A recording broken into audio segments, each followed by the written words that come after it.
And we're back to learning CapCut in the year day 11. Let me show you how you can scale images. I'll put the first one here and you can see the original isn't even 16 by 9, so we have these black bars.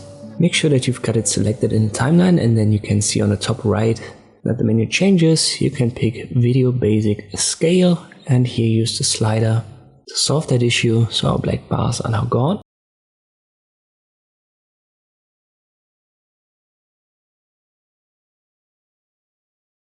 Here we have a clip with a totally different format. Let me switch to 9 by 16. So the usual TikTok format, still black bars. And we can also scale it up by directly clicking here in the preview window. So hover over the edges, then left click drag, and you can see this scale. So from 100% up to 119. This fills our canvas, and then we've got the black bars gone.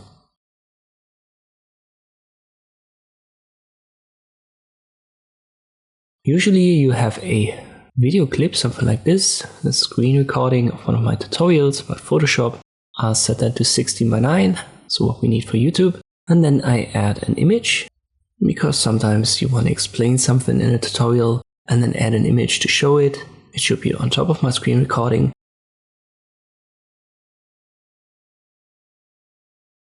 And I can simply, as long as it's selected in the timeline, use the scaling and then reposition it up here.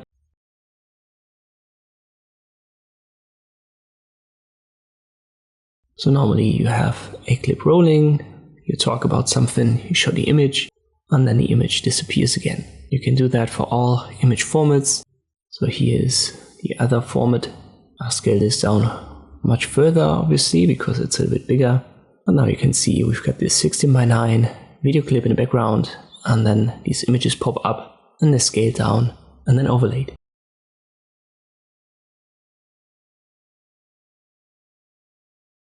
You can also scale the footage, so video clips directly in the preview window like this. So whenever you have a video overlay over another video, you can directly use that right here in the preview window to scale it down. Hope this video was helpful, thank you for watching, and I'll see you next time.